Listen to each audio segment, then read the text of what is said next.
How's everybody doing this evening? My name is Thomas Harris. I'm a marine specialist for Navionics. Thank you for joining the webinar. Today's topic, we're going to cover fishing swim baits during the summertime months. Swim baits, I have a pile of swim baits. I use them all over Virginia. That's where I'm from. And I fish them in tidal water. I fish them in lakes as well, and I have found they have became my favorite bait to throw. And I'll go into some details later on in the presentation on why. So first, I'm just going to launch a poll, just to make sure everybody can see what I'm viewing. So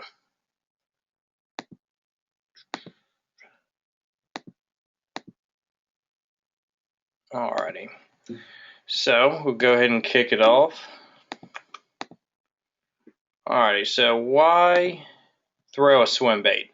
One thing about throwing a swim bait, you tend to be targeting active or feeding fish. So it's a good way to find the zones where the fish are feeding at. And you can cover a lot of water with it. That's one thing I like. Coming in this time of year, I'm thrown out there. I'll let it hit the bottom and reel it back, or I'll get it up in the water column and find out where the fish are. And I use my electronics as well to find out where the bait is, and that's a big thing, is finding where the bait is, and that's where you kind of want your swim bait sometimes.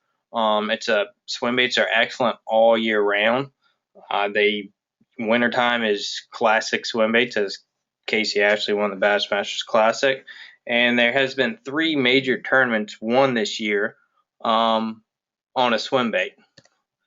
So you have Casey Ashley that won the Bassmasters Classic. I mean, it didn't have a true swim bait tail on it, but it's pretty close. Skeet Reese won the tournament a couple months ago at Guntersville, throwing the big 7-inch bass tricks. And then Matt Airy won the FLW tournament on Beaver Lake, throwing a swim bait as well. Both of them were throwing hollow belly swim bait. Skeet Reese was throwing that monster swim bait targeting, post-spawn fish. He was hitting isolated cover. And then you had Matt Airy, where he was targeting, again, post-spawn fish, throwing it underneath boat docks. And that's one thing I like to do with it too. You can fish it anywhere, just about. You can go to brush piles, fish around boat docks.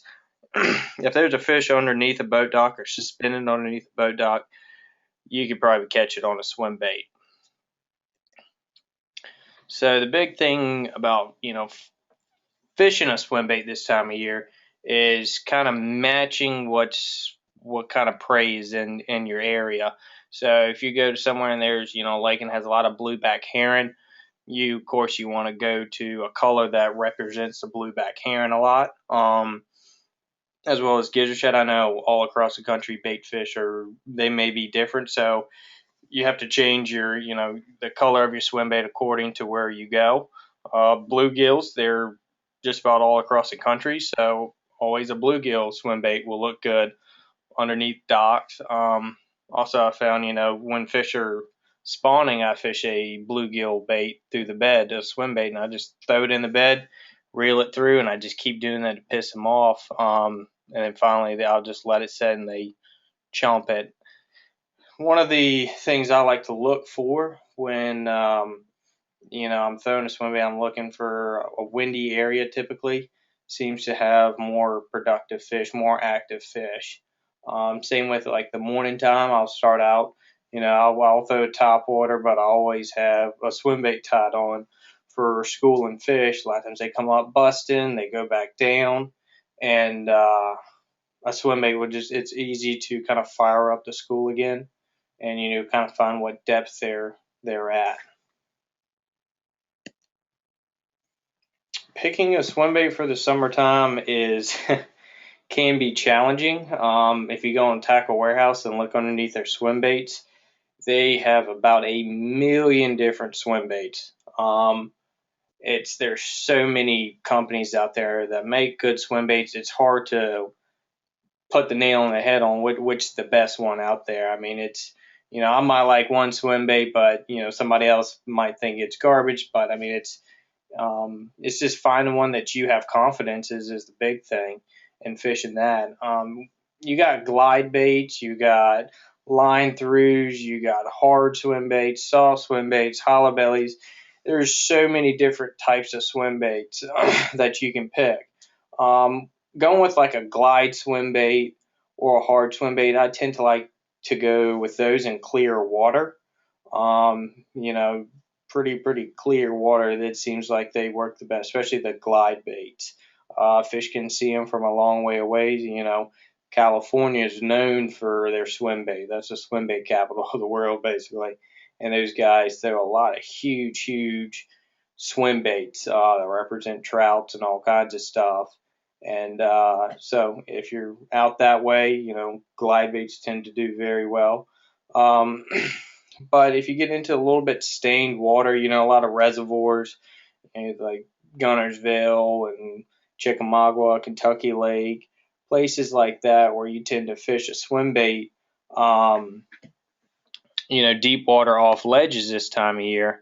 I like to go with, you know, more of a soft body swim bait, something a little bit bigger, anywhere from 4 to 7 inches. You know, it's also getting this time of year. I like a pretty big boot tail on the swim bait. It just puts out a lot of vibration and a lot of thump, and that's what they tend to like this time of year. Once it gets into like colder weather, I tend to like a swim bait with a real tight wobble, little kind of subtle actions to it, and they seem to be productive.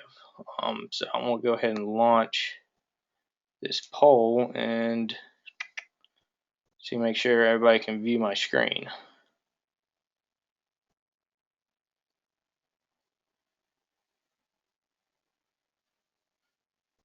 All right, so it looks like most of everybody can see my screen, so that is good. I did a webinar last month where I had some issues with the screen sharing, so that's good that everybody can see it. So we'll go ahead and close the poll. And just going to see what y'all's favorite swim baits are to throw.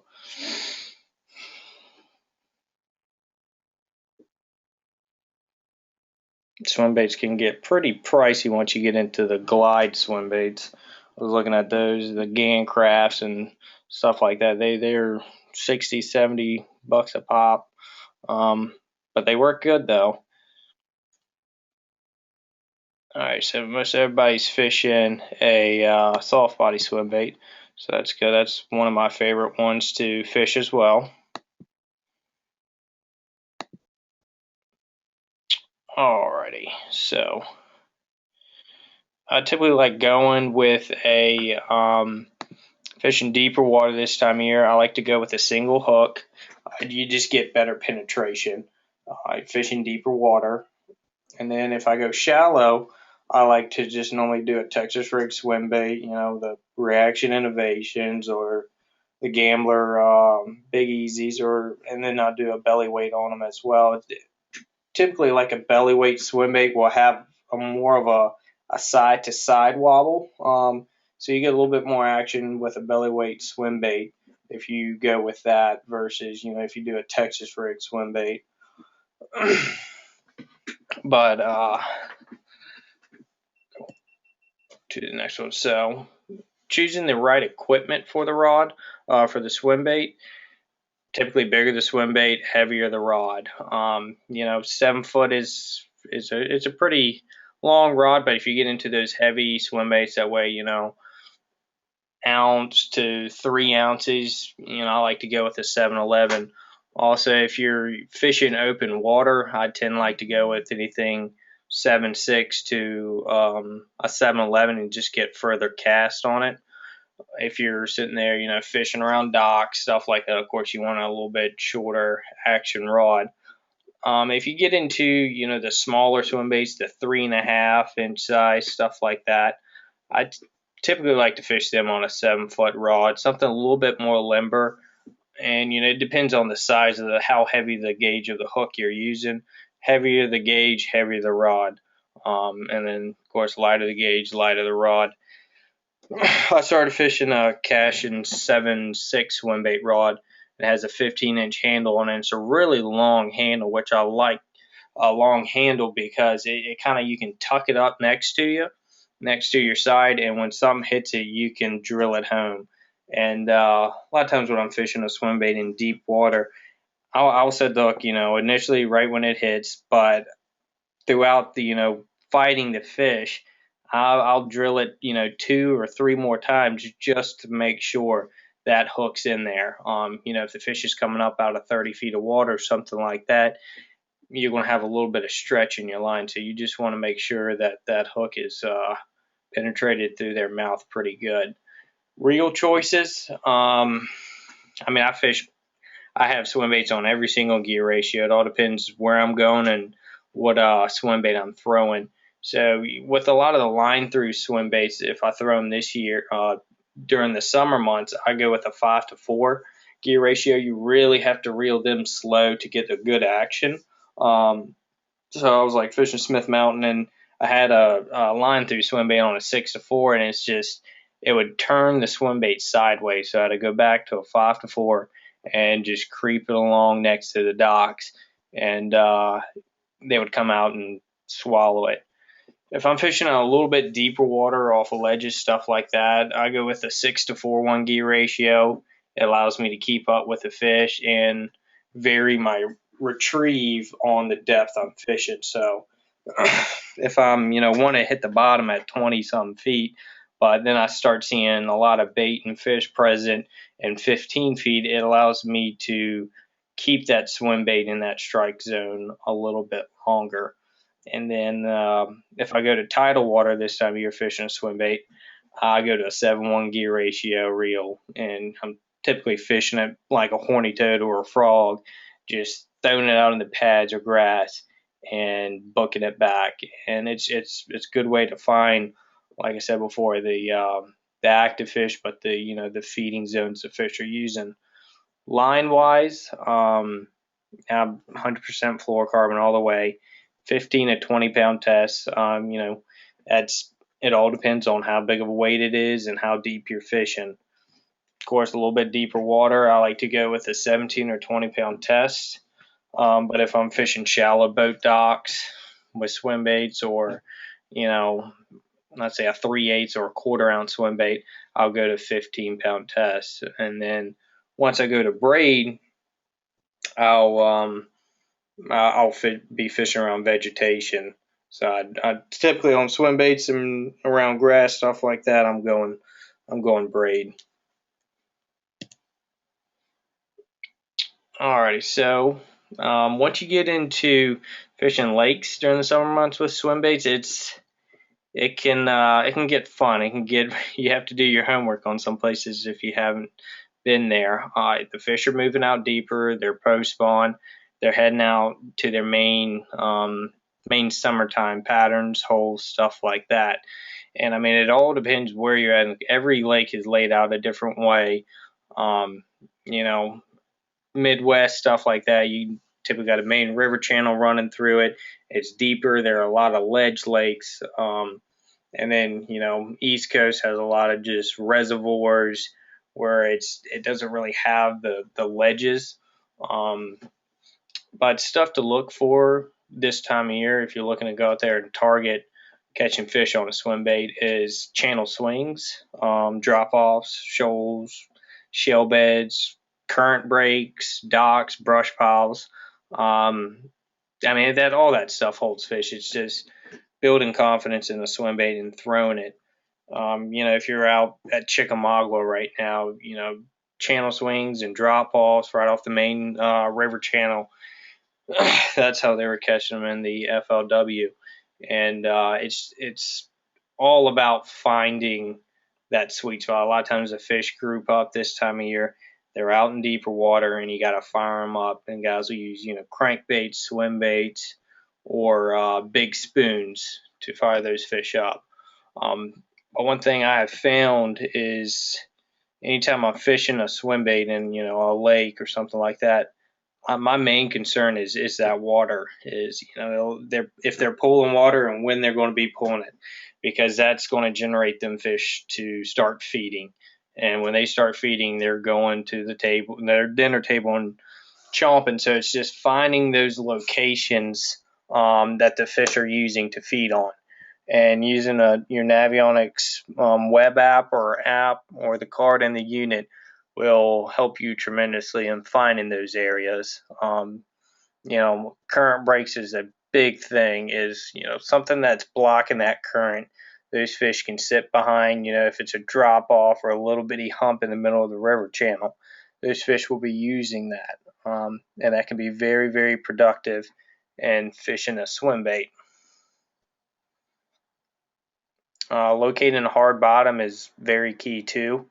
Rock or shell can be very, very good.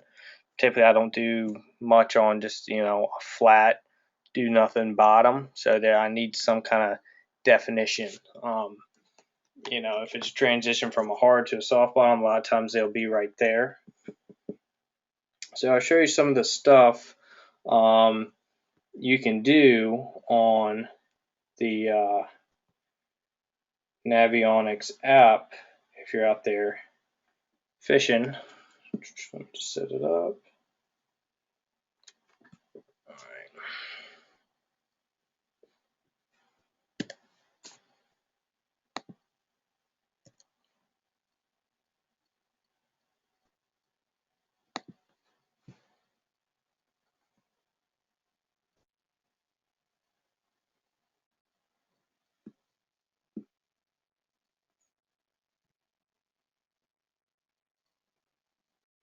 Bear with me.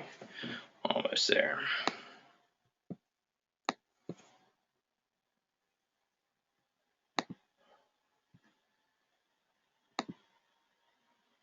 All right. So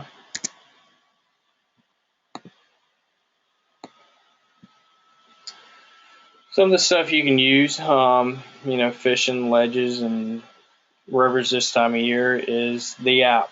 And some of the cool stuff you can do on the app, we'll come down here to Chickamauga. That's a very, very good lake. There's some hogs in there. And so with the app, this is what I'll do a lot of times is just sit at home or before I go somewhere and I'm just studying a map. I'm looking at somewhere where that current's going to break and the fish are going to pull out to. And right here, I got a safety depth of 17 feet. So everything in blue is 17 feet or shallower, and everything in white is 17 feet or deeper. So start off right here, you got a point that comes out right here to the main river channel. You have another main river channel coming in from one of the secondary creeks. That will probably be a textbook spot. Ride over with structure scan to see what's there. And if you see a hard bottom and you see a whole bunch of little arches along the bottom, there probably is going to be fish there. Another spot like this right here, you have a little hump in the middle. So there might be a brush pile or something on that. So fish could possibly hold to that as well. Another thing is river channel bends, like I talked to you before.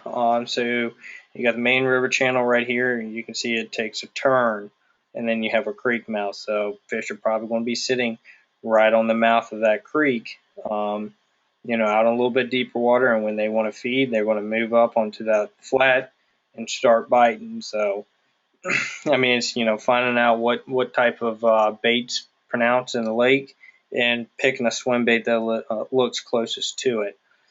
And the head size, that all depends where you are. Normally I want to probably start out with a 1/2 ounce head. If you get out a little deeper water, I'll go to 1 ounce if I have to.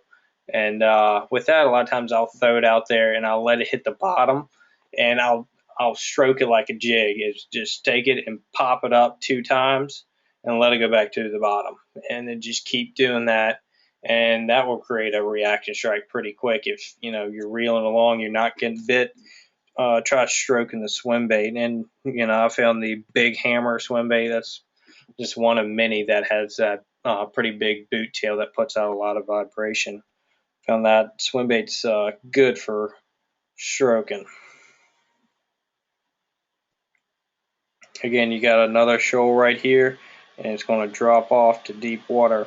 So one thing I'll do is put the cursor over it, hit a waypoint, mark. I just added a waypoint to that spot. So you can kind of plan out your whole day or plan where you want to go, and put a whole bunch of waypoints down, and then bring your app with you on the boat, and then go run them.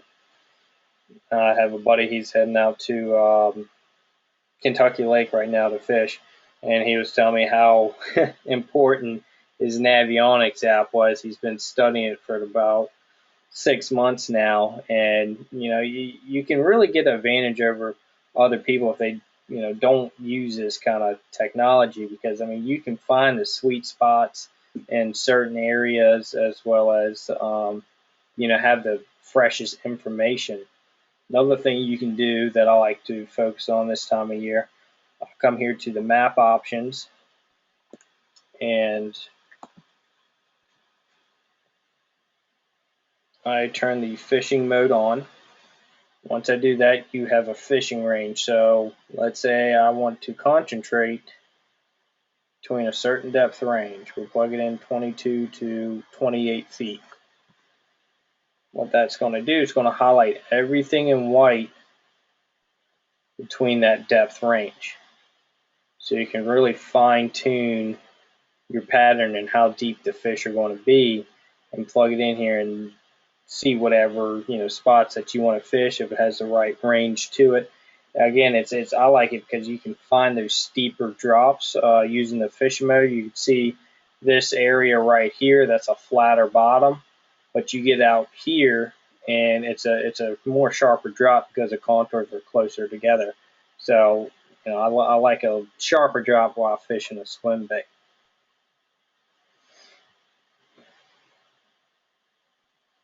Also, if fishing reservoirs, stuff like that, the water is going to fluctuate a lot.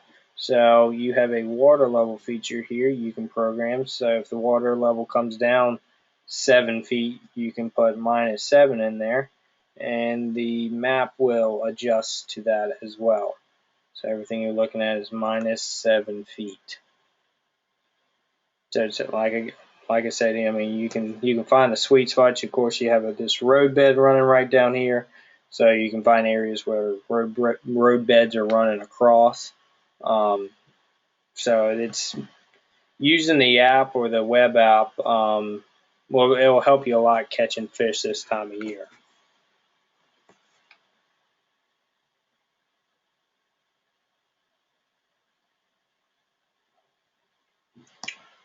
All right.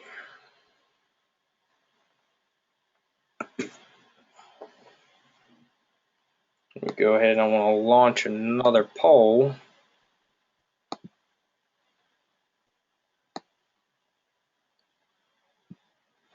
See where most of y'all are fishing this time of year, if it's lakes or rivers or even a mud puddle.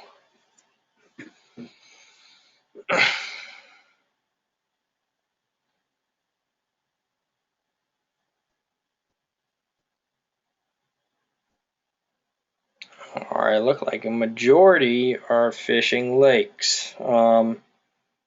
Nobody picked mud puddle. Come on, I thought I would at least get somebody that would hit mud puddle.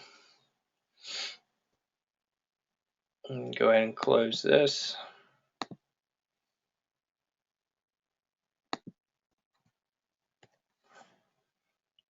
Alright, so these are some of the favorite swim baits myself and others probably like to throw in the lakes.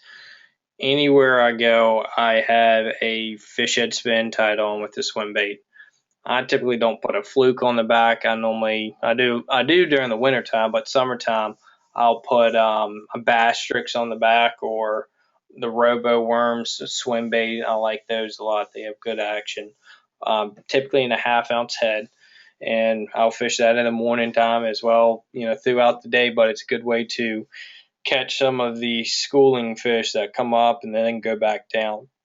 Throw that out there, I'll let it hit the bottom, or reel it right through the water column. So I mean, that's not just a wintertime bait. I catch fish on it from January to December. It's very good. I mean, just depends on the swim bait on the back. Um, change out. And then you got the middle picture right here.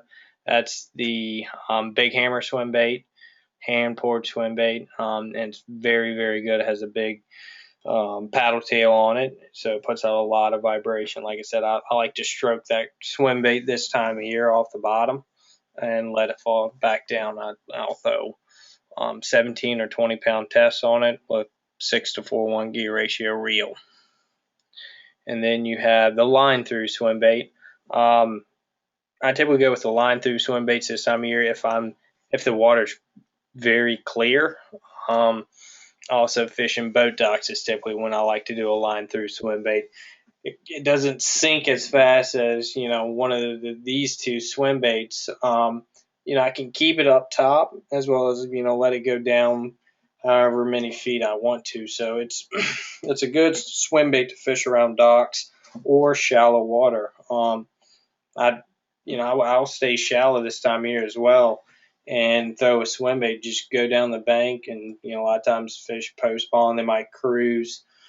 It depends where you're fishing at, but line through swim bait has good action to it. Skeet Reese, I know he throws that Jerry Rago swim baits. That's one of my favorites too, in the light hitch. And it seems like clear the water, they like the hitch color swim baits. Sexy Shed, that kind of swim baits. They all work good. It's just whatever's shallow, that's what I like to duplicate. All right, so here are some examples like I showed you on the app. Just certain areas to look for in lake. So this is just a simple point with a little channel bumps up right here. It's a shallow flat, and then it drops off. And this was actually, I pulled this from a spot I found a whole bunch of fish in 2 weeks ago and caught them on a swim bait. So I thought this would be a good example. And this is just a lake in Virginia I was fishing, but they were stacked up right along here. And we fished topwater, and I mean, I caught a couple of them, and then I picked up a fish head spin and threw it out there, let it hit the bottom, and just kept it on the bottom. I mean, that's one thing I found with that thing is, a lot of times you have to be making bottom contact. And I mean, sometimes that's the scenario for a lot of the swim baits is remaining on the bottom. Come over to a point like this, you have, the main channel right here, and then you have a point, and it goes from 25 to 49 feet. And, if they're not pulling water, or if they are, there's always some kind of current. If there's water going out somewhere, there's water coming in, so it has to move downstream somehow. You might not be able to see it or feel it, but there is current. And finding those areas that might have just a little bit of current break, if it's a rock or a point, especially in lakes, I find any type of point close to a main river channel, it will have some kind of creating any type of eddy. And I've found that fishing the rivers for many years is, that's a big thing you look for is current break. And then when I went back fishing a lot of lakes, I kind of brought that with me, and it's helped a lot is, looking for some kind of current break off of a main river channel. So next time you're on your favorite body of water, pull up your Navionics app and see if you can find, something similar like I'm talking about, a current break off the main river channel where there's a point coming in, and then ride over a structure scan and see what you see. And at this bottom picture right here, you got a couple different humps right there that come off the main river channel, and then you have this main creek channel that drains in right there.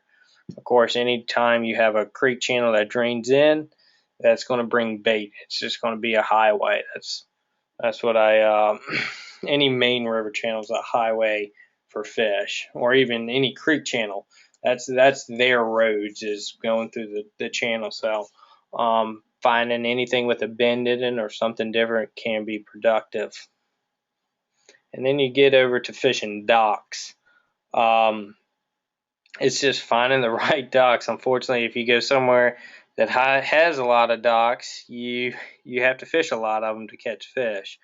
And it's just finding the ones that hold the fish. I always like to break down, the first dock in a creek. It seems like you can go anywhere in the country and catch a fish off the first dock inside of a creek.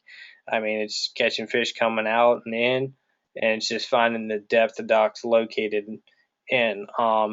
You can see the different characteristics in the docks using the app. So what I'll do a lot of times, I'm looking for certain docks. Springtime, if the dock's close to the bank, it's going to produce more shade. It's going to be in a little bit shallower water, and that's when the fish are moving up, they're warming up, stuff like that. Once you get into this time of year, they're not looking for that. They're going to be deeper water. So I'm looking for maybe a longer dock that hangs out in, anything from 15 to maybe 20 feet, and some kind of contour break underneath it. And I'll just go through, mark those docks. And once I hit the water, check them out, and then fish a swim bait or a shaky head. You can't go wrong with that on a dock. But some lakes, they'll be suspended right underneath them. And some lakes, they might just be stuck on the bottom. All right, so what do bass look like using sonar? This is kind of a bad shot right there. This is something I grabbed off the internet. Excuse me. So, we can. This is a whole topic in itself. Is finding what bass look like on sonar or structure scan. Where to start? So, one thing I would do, I should have put this in the presentation, but the deeper you fish, the higher in your sensitivity you want to go and your color line. So if you're starting out, let's say in 20 feet of water, 20 to 30 feet of water, I'm more than likely probably going to run my sensitivity on my sonar 72%, maybe 75 if I get out past that. Color line, I'm going to run it at probably 78%. The deeper you fish, the higher in those two numbers you want to go, your sensitivity and your color line. Sensitivity on most units are going to come in auto. You can take them out. I'm just going from a Lowrance. So 70% on the Lowrance, and then bump it up depending on your depth. The shallower you fish, you can back off of it a little bit. And then frequency wise, a lot of guys are running, Lowrance Gen 1s, Gen 2s, and then some people are switching to Gen 3s now. 200 frequency, what that is, it's the target separation you're looking at. So people are pretty concerned about chirp now. What exactly is it? Chirp is a higher target separation. So standard dual frequency sonar, broadband sonar, has a 10-foot target separation. So 18-inch target separation. So anything that's 18 inches apart will be as one. I think that's how they explained it. So when you go to chirp, it's a 10-inch target separation. So what that means, if you look on the screen right here, see how they're kind of clumped together? Well, with the chirp, it's a smaller target separation. So these fish, that might be 2 or 3 fish near each other. They're kind of clumped into one. With the new chirp technology, it will be putting those fish more so by themselves. You can see the individual fish a lot better with the chirp. So let's say this might look like 16 fish using a 200 frequency. Using chirp, it could only be 10 fish. So if you see what I'm saying with the chirp, how it's a stronger target separation. It's pulling that fish away from something else. So it's a little bit easier to see. And then once you get to the structure scan, this is what they look like on structure scan, the bass. And it looks like there's not too much bait around, so the fish are kind of grouped up off the bottom. And a lot of times reading this picture, that's telling me that these fish are active. The way they look, they're coming off the bottom. That's going to be your active fish. And a lot of times, if let's say they're grouped up, but they're really close to the bottom, those fish are inactive, and they can be a little bit tougher to get fired up. You might have to work on them a little bit more to get them, biting versus these fish. So back to the structure scan part. 455 frequency. That's tends to be for a little bit shallower water. It's going to be a more detailed picture. Versus 800. 800 is good for deeper water purposes. It's going to shoot out further to the side. It's going to capture more image on your side scan further out to your left and right. 455 is a little bit shallower, but it's going to give you better detail. And also in this screenshot, that line going right through, that's his weight. He's striper fishing, and this is his weight coming right through to the fish. Alrighty. So that was with the lakes. This is going to be tidal water fishing with a swim bait. I've recently spent 2 wonderful days on the Potomac River. It was a ball. It's that place is it was tough bite. We ended up catching a majority of our fish on a swim bait.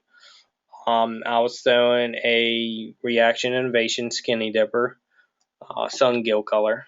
I'm telling everybody my secrets now. It's not a big deal. We only had about 11 pounds, so I'll tell you all everything. And I rigged that Texas style with a 1/4 ounce tungsten weight, and I peg it.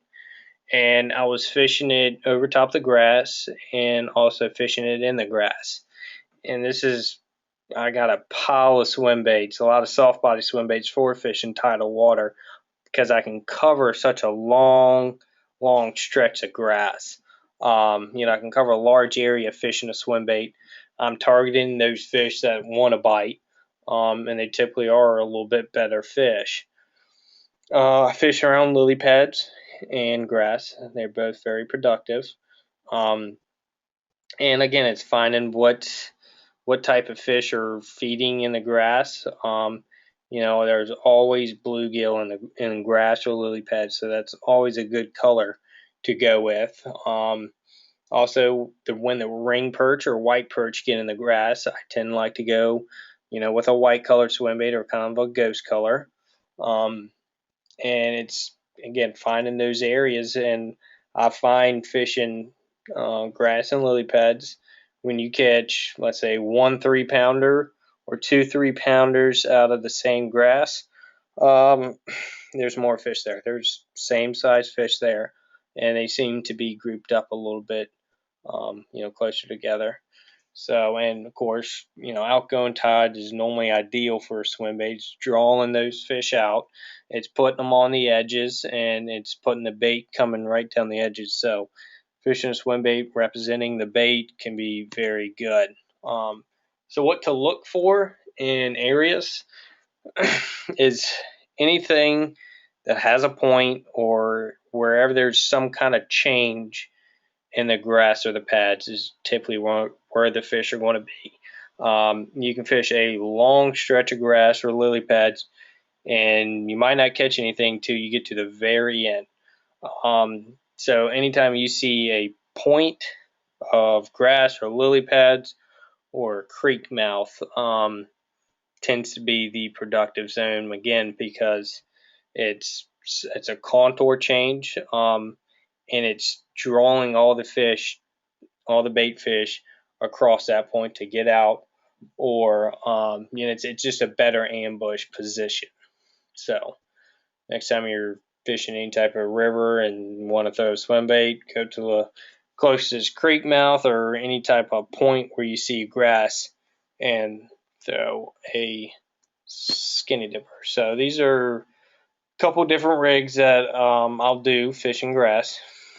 The one in the top left hand corner is something I learned from a Florida boy, Joe Holland, fishes Okeechobee a lot, and he hooked me up and told me they put punch skirts on their swim baits. I would have probably never put a punch skirt on a swim bait, but I see now why they do it. It works. It just gives it more of a kind of a lifelike action. So you just put a bobber stop on first, put whatever size weight you want, put a punch skirt, and tie your hook on. You can get punch skirts in just about every different color there is. So just kind of create your own pattern. I like a summer crawl skirt with a Houdini trailer. That looks really good. Looks really close to a perch actually, and it just gives it more lifelike action coming through the grass. The strands will flare out when you stop them. So that's a pretty good technique. And then you can do one with a blade on it. I've rigged swim baits that way too throughout the grass. You have the owner, what's it called? The flash swimmer. That's a very good swim bait hook. Just something different the fish don't see. A little bit of blade. If you get sunny day, it can make the difference. One thing I learned fishing swim baits and tidal or lakes, I learned it from a speckled trout fisherman. I take a rattle, and it depends on the size of the swim bait. I put it in the tail or put it close to the tail. Just a little tube rattle, and it makes a difference. Something a little bit different, just a little bit of click to it can get you a couple extra bites. I mean, I've been in areas before where there a whole bunch of boats, and I'm throwing a swim bait, and I got a little rattle in it, and they bite it pretty good. So I want to send out another poll.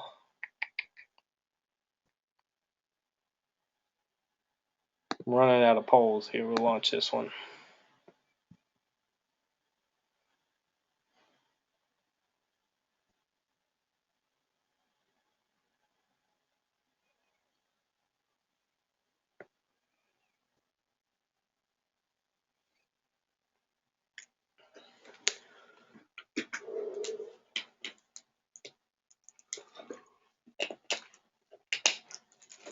All right, so it looks like a good amount of y'all fish swim baits this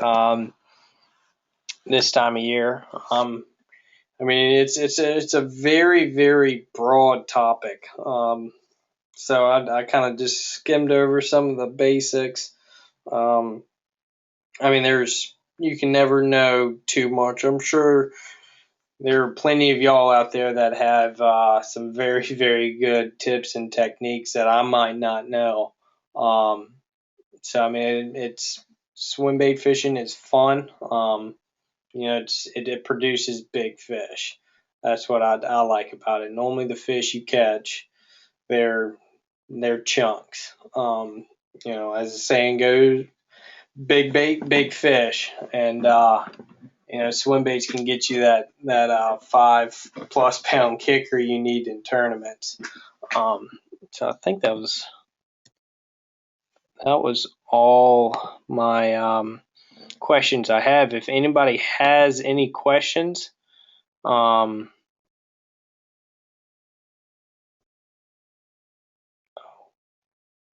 like I have some questions. So one of the knots, what knot do you prefer tying on a swim bait? That is a good question. So I found I do a loop knot, kind of like you do with top water. That's one of my favorite knots to do. I have found that will give the swim bait more action to it.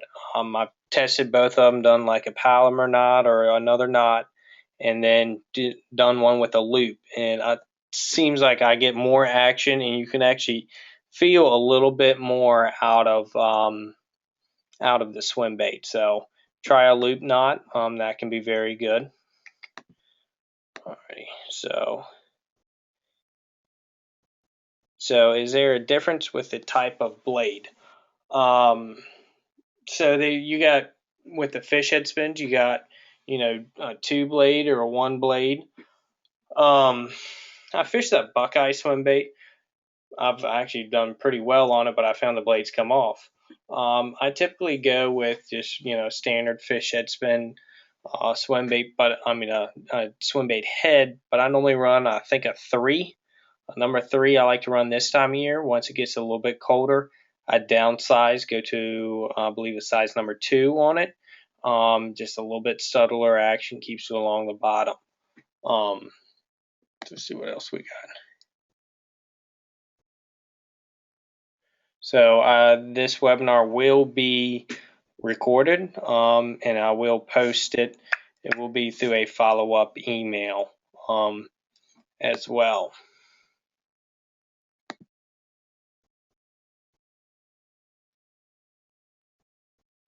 And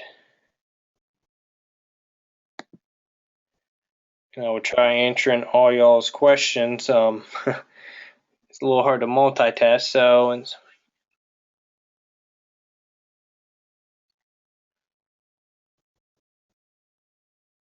all right. So one question: if you're fishing, summertime, and if you go deep or shallow, it all depends what's there. If there's a lot of shoreline cover, like grass, lily pads, stuff like that, I would go for those first. You can cover a lot of water. You can you can catch a lot of the shallow water fish a little bit easier sometimes. So I would start off, go straight to the lily pads and the cover, and start throwing a swim bait and see what you can do. And then if that doesn't work, then I would probably pull out a little bit deeper, find something that might hold a fish, brush piles, or head to the closest docks and see what you can come up with.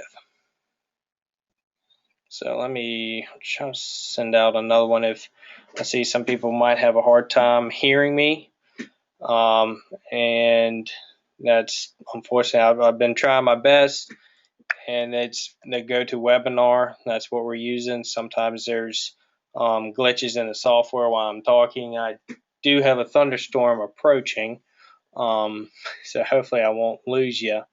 And I apologize for not using a pointer when I was talking either. So,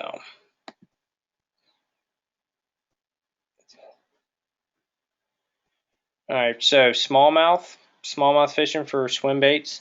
The Kitex fat swinging impact's very good. Fish House has a very good swim bait. I'm normally smallmouth fishing. I always have confidence with swim bait like 3.5 inches. Seems to do the best for me. I'm sure plenty of other caught smallmouth on a little bit bigger swim baits, but it seems like that's a good size. To target smallmouth, and they crush a swim bait. They absolutely chomp it. And jig head, as far as that, it's just finding the one that fits the best swim bait. I mean, my jig heads for my swim baits, it's a mess. I got so many daggone different jig heads, every color. I just always go back to just the standard, lead head color. I don't find that red or chartreuse or something like that makes a huge difference. I'll fish whatever I got, and whatever that's not rusted, I'll put it on and try it out. They came out with a new design. That's another thing with the swim bait heads. It's like a VMC style, which has those two barbs.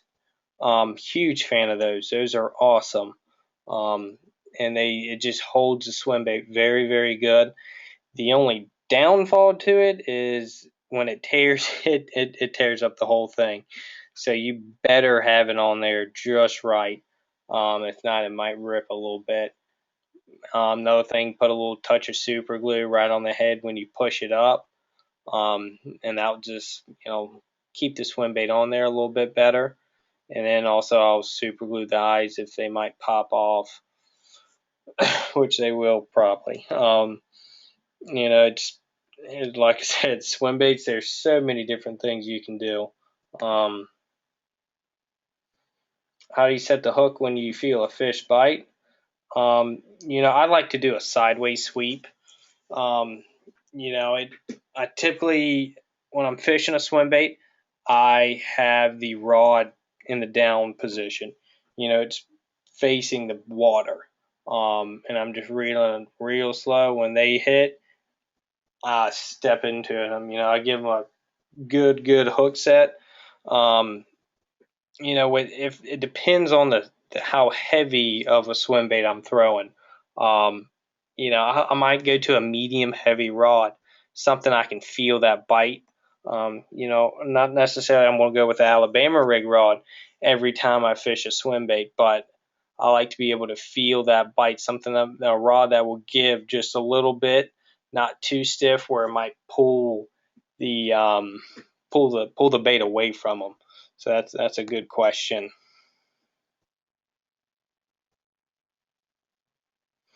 So everybody's from different parts of the country from this webinar.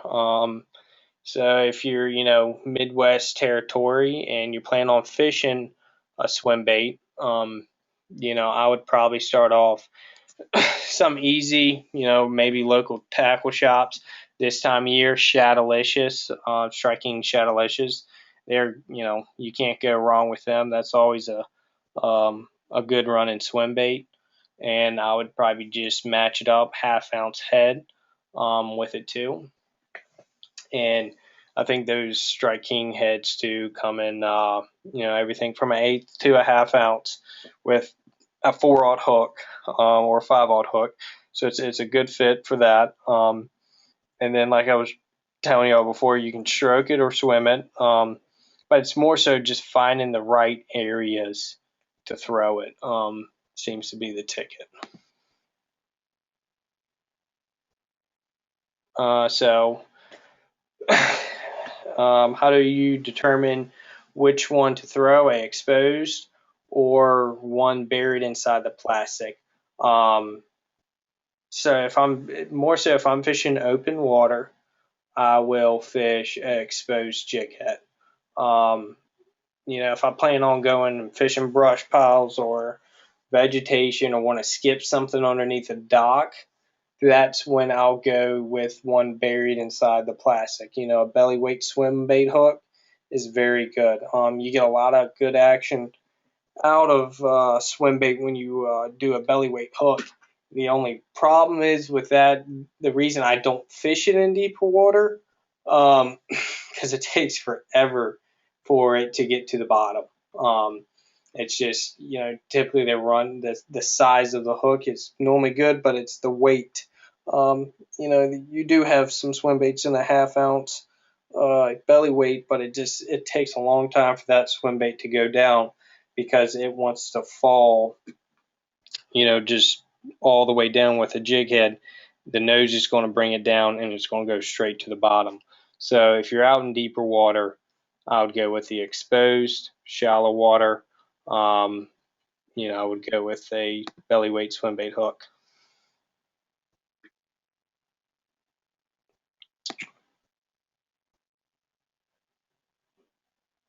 So would I approach the hard body swim baits any different?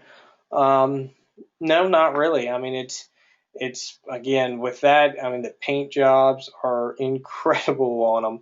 So they all look good. It's finding a shad pattern or maybe a bluegill pattern.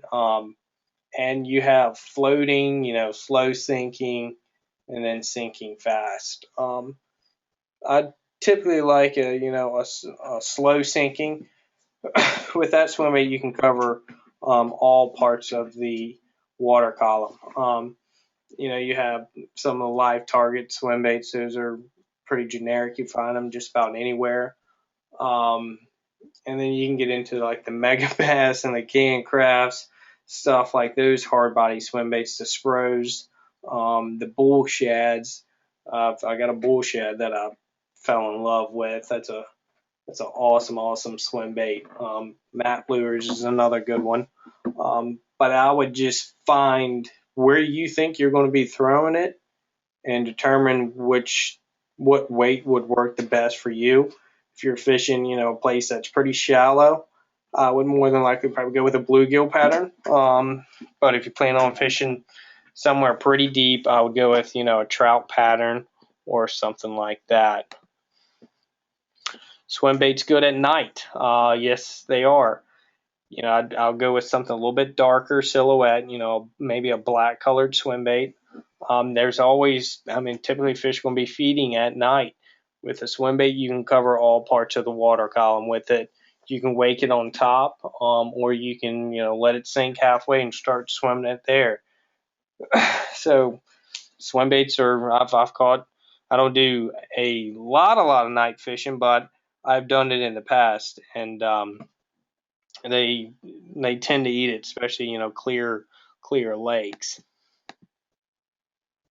What's the best way to fish the Sibeal magic swimmer? That I tend to work it really slow on the top. I tend not to let it sink too much. I normally kind of throw like a baby one minus or a threadfin if you've thrown one of those before, where you get it on top and it creates that V like a shad skimming across the top. That seemed to be the most productive way to fish a Sibeal. Now they do have that one Sibeal. It's like the magic swimmer that's soft. That just comes with a standard wide gap hook. That I actually do like that swim bait. That's very good for skipping. It's kind of like a fluke. You can skip it underneath docks, way back there, work it back out, and then they tend to eat that thing pretty good. Storm type versus VMC jighead. So the Storm Wild Owl shads, they are good. I've fished them before. I just haven't found a good color I like with them. Now they do have like the Huddlestons and some of the Jerry Ragos, the Biovex. Those have the hooks built into them as well. I would run with those too. You don't have to buy a hook separate and then matched up to the swim baits.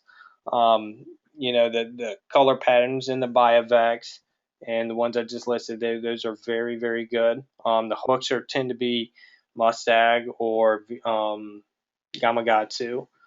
And then, the VMC hook, the reason I throw that a lot because I got a pile of soft body swim baits. And I can throw just about any swim bait I have. I can put it on the hook and run with it. With those, they tend, just to come by themselves once it's, tore up or something's happened to it. Got to chunk it. But that is a good question.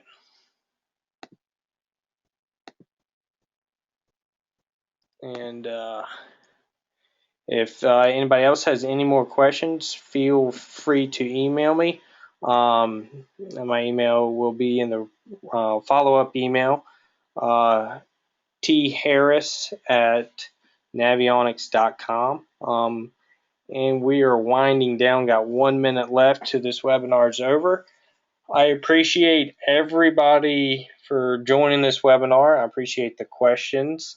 And feel free to email me if you have any ideas that I didn't cover or something you want to share with me. I would love to hear it, and vice versa. And hopefully everybody has a good evening and tight line. So I appreciate y'all logging in and listening to me for 1 hour. So thank you. Y'all have a great evening.